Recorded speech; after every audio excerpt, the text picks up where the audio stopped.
시청자 여러분 안녕하세요. MC 김세영입니다. 2015년 새해가 밝은 지도 어느덧 한 달이 지나고 있는데요. 하지만 여전히 춥습니다. 이렇게 추운 날씨에는 활동량이 줄어들면서 관절이나 근육, 인대가 시리거나 움직임이 둔해지고 있는데요. 활동량이 줄어들면 근육량도 함께 줄어서 관절을 지탱하는 힘이 약해지기 때문에 관절 통증을 호소하는 분들이 많습니다. 그래서 오늘은 우리 몸의 버팀목이죠. 바로 무릎에 대해서 알아보도록 하겠습니다. 네, 오늘 이 시간에는 부산본병원 김호준 원장님 모시고 무릎 질환에 대해서 알아보도록 하겠습니다. 원장님 안녕하세요. 네, 안녕하세요. 네, 그럼 오늘 주제인 무릎에 대해서 본격적으로 알아볼 텐데요. 먼저 무릎의 역할에 대해서 설명 부탁드립니다.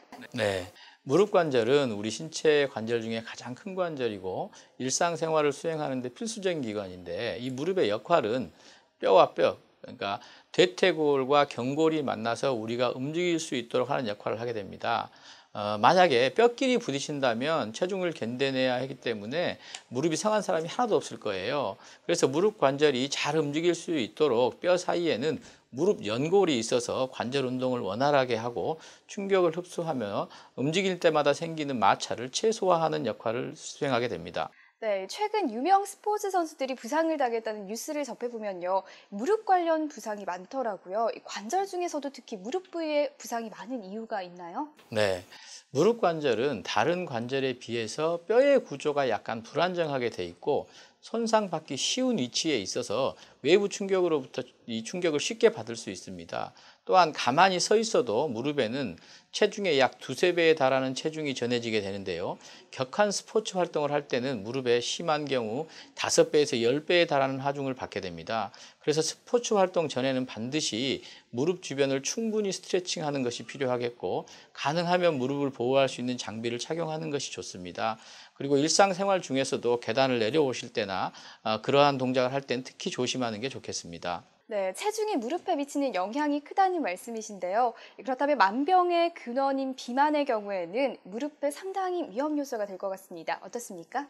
퇴행성 관절염으로 인공관절 수술을 받은 환자 10명 중에 7명 이상이 정상 체중 범위보다 더 무거운 비만이라는 사실이 확인되어 있고 비만이 또 다른 문제점으로 부각되고 있습니다.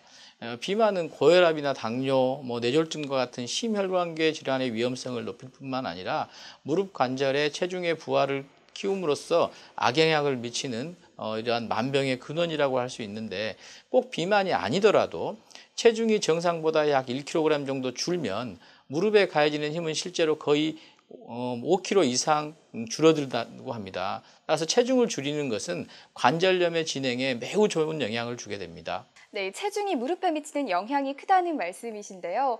그렇다면 무릎에 통증이 있다면 어떠한 문제들로 인해서 발생되는지 궁금합니다. 네, 통증, 부종 등의 증상이 나타날 때는 무릎 관절 주변에 골절과 같은 골 손상의 여부를 확인하는 것이 우선 중요하겠지만 그러한 골 구조를 확인하는 것 못지않게 중요한 역할을 하는 것이 무릎 관절 속에 있는 반월상 연골판이나 십자인대, 또 관절 주변의 측부인대, 연골 또는 주변 근육, 힘줄 손상 등이 있는지를 확인하는 것이 중요합니다. 실제로 무릎 관절 주변에 골절이 발견돼서 여기만 이렇게 신경 쓰고 치료하다 보면 나머지 연부 조직의 손상을 관가하게 되거나 골절이 없으니까 특별한 연부 조직의 손상도 없을 거라고 생각하는 잘못을 저지르지 않도록 주의해야 합니다. 만성적인 무릎 통증이나 기능 장애의 가장 흔한 원인은 관절염입니다. 퇴행성 관절염이나 류마티스 관절염, 외상성 관절염 등이 가장 흔한 유형들입니다. 네, 최근 레저 문화 확산과 레저 활동 인구 증가로 부상을 당하는 분들도 늘어나는 것 같거든요. 무릎과 관련한 부상 중에 십자인대 파열이란 얘기 참 많이 들어봤거든요. 이 십자인대 파열은 정확히 어떤 것인가요? 네, 무릎에는 4가지 인대가 무릎의 앞과 뒤, 안쪽과 바깥쪽에서 관절을 지탱하는 역할을 수행하는데 인대의 생긴 형태가 약간 십자 모양이어서 십자인대라고 부르게 됩니다. 십자인대는 무릎 관절이 갑자기 꺾이거나 헛돌게 되는 것을 방지하게 되는데 스포츠 활동의 특성상 전속력으로 달리다가 멈추고 방향을 전환하고 하는 동작이 빈번하기 때문에 무릎이 꺾이거나 비틀리면서 십자인대가 끊어지는 파열이 발생하게 됩니다. 십자인대가 파열되게 되면 부상과 동시에 무릎에 엄청난 통증이 느껴지고 하지만 또 시간이 지나면서 통증이 점점점 약해지는 듯한 느낌이 들면서 치료 시기를 놓치는 경우도 많습니다. 치료 시기를 놓쳐서 방치하게 될 때는 연골이나 연골판까지 영향을 미쳐서 결국 나중에는 퇴행성 관절염으로 발전할 수 있기 때문에 어떤 십자인대 손상이 의심이 되면 초기에 정확한 검사를 받고 그 상황에 맞는 치료를 받는 것이 바람직하고요. 만약에 정말 십자인대가 파열되어 있다면 보통 찢어진 파열되어 있는 십자인대를 다시 만들어주는 재건술을 시행하게 됩니다. 이러한 재건술에는 기존에 있던 십자인대보다 더 강한 무릎 안쪽의 힘줄을 이용해서 재건 수술에 활용하게 되는데요. 수술은 관절 내시경을 이용해서 약 40~50분 정도의 시간이 소요되고 요즘은 합병증이 거의 없이 수술을 시행할 수 있고 한 장점이 있습니다. 가급적이면 무리한 운동을 피하는 게 좋은데 만약 스포츠 활동 시에 우리가 부상을 입게 된다면 이거를 쉽게 여기지 말고 정확하게 진단을 받는 것이 바람직하겠습니다.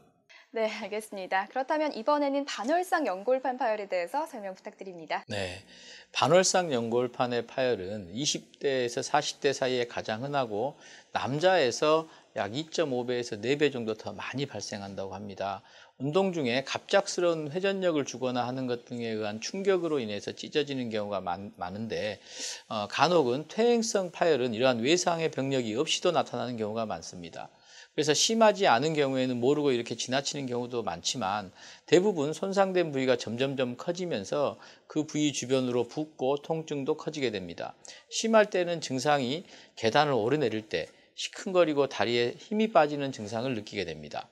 이러한 연골판 손상 후의 치료는 대개 이 파열의 정도, 그 위치, 범위, 환자의 증상 정도, 또 지속 기간, 이전에 어떤 치료를 했었는지 등과 여러 가지 경과 등을 고려해서 결정하게 되는데 상황에 따라서는 보존적 치료하고 수술적 치료를 결정하게 됩니다. 수술적 치료를 하게 되면 관절 내시경을 이용해서 연골판을 절제하거나 봉합술을 시행하게 됩니다.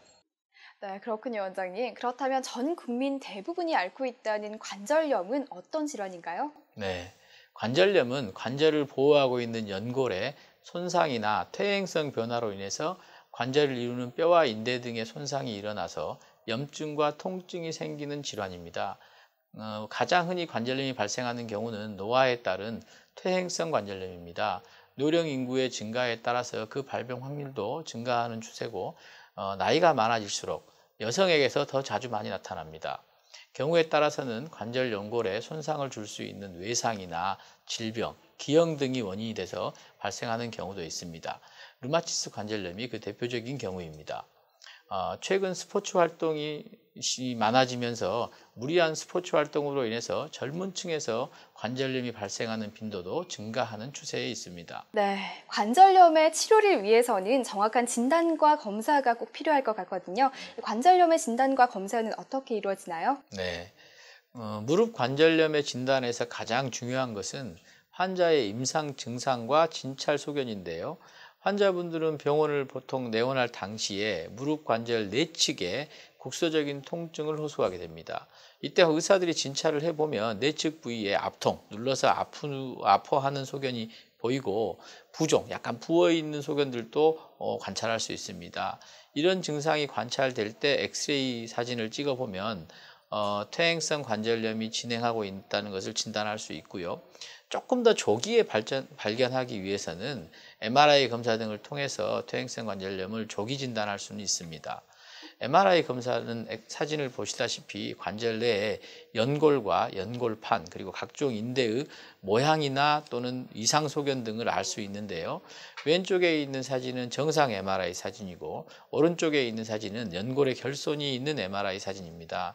대개 환자분들이 빠르게 통증만 없애려고 한다거나 또는 비용적인 부담으로 인해서 정밀 검사를 하지 않고 치료하는 경우가 또 있는데요. 이런 경우에는 정확한 진단이 없기 때문에 통증 치료만 하게 되고 그에 따라서 나중에 이 관절의 마모가 점점점 진행하면서 통증이 다시 재발한다거나 또는 장기간의 약물 투여로 인해서 위장질환 등이 생길 수도 있습니다.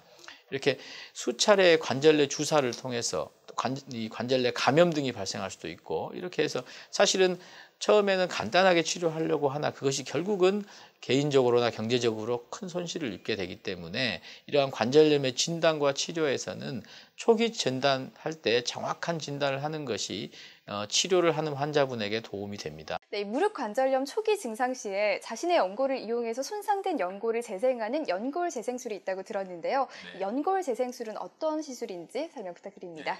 먼저 자가골 연골 이식술이 있는데요. 이는 연골 손상의 범위가 작을 때 체중을 받지 않는 부위의 정상 연골을 채취해서 손상된 부위의 연골로 이식해 줌으로써 관절 연골을 복원시키는 방법이고요.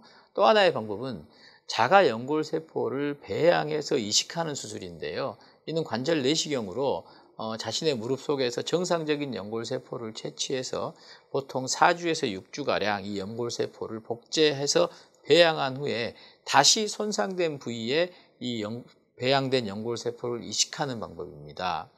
네, 원장님. 관절염의 수술적 치료 방법에는 어떤 것들이 있습니까? 이 관절염 수술은 인공관절을 말하는 건가요? 네, 관절염의 수술 치료에는 인공관절 치환술 외에도 관절 내시경 수술이라든지 절골술이라든지 자가 연골 세포 배양 이식술이라든지 연골 성형술이라든지 다양한 수술 방법이 있는데 환자들은 뭐 수술한다 그러면 그냥 겁내고 그러시는데 내시경 수술은 상처도 굉장히 적게 남고 회복도 빠르고 입원 기간도 짧은 장점이 있어요. 관절 내시경 사진을 보시면서 얘기 드리면 관절 내시경 시술은 떨어져 있는 연골 조직들이 막 무릎 안에 흩어져 있으니까 그것들을 다 정리하고 깨끗이 정리해 줌으로써 조금 더 매끄럽게 해서 통증을 호전하게 해주는 수술 방법이고요. 절골술의 경우에는 비교적 젊고 활동적인 연령에서 시행하게 되는데 체중이 전해지는 부위를 옮겨서 그 자기의 연골이 좀 덜 닳아진 곳을 통해서 체중이 부하되게 돼서 자기 관절을 활용하면서 사용할 수 있게 하는 치료 방법입니다. 인공관절 치환술은 기계의 수명이 있다는 단점이 있기 때문에 그 단점을 고려해서 조금 젊은 사람들에서 자기 관절을 조금 더 오래오래 쓰게 하는 방법들이 이 관절 내시경 수술이나 절골 수술인데 이러한 것들은 대개 관절염이 너무 많이 진행하기 전에 초기에 시행되고 있고 그렇게 해서 자기 관절을 조금 더 오랫동안 쓰게 하는 장점을 가지고 있는 수술 방법들입니다. 네, 이 관절 내시경은 수술의 두려움을 갖고 계신 분들에게는 좋은 시술법일 것 같은데요. 네. 관절 내시경에 대해서 알아보도록 하겠습니다. 네, 약물 치료나 운동 치료 등의 방법으로 효과가 없는 초기, 중기의 경우에 시행하는 수술이 관절 내시경인데 수술은 무릎 주변에 약 조그만한 구멍 2개를 내 가지고 그걸 통해서 이제 카메라를 넣고 관절 속을 직접 보면서 수술하기 때문에 관절 내의 병들을 또 정확하게 진단할 수가 있습니다. 그리고 수술 후에도 이게 흉터나 이게 적기 때문에 통증도 훨씬 적고 회복도 빠르고 재활 기간도 짧다는 장점이 있죠. 다음은 초기 관절염 환자의 내시경 사진인데요. 사진을 보시면 이 관절의 연골이 헤어지면서 실처럼 이렇게 풀려나가고 이렇게 매끈하지 않다는 걸 볼 수가 있습니다. 다음은 중기 관절염 환자의 사진인데요. 관절 연골이 정상의 연골에 비해서 조금씩 소실이 되고 뼈가 이렇게 살짝 노출되고 하는 것처럼 이렇게 보이기 때문에 수술적인 치료가 필요하게 됩니다.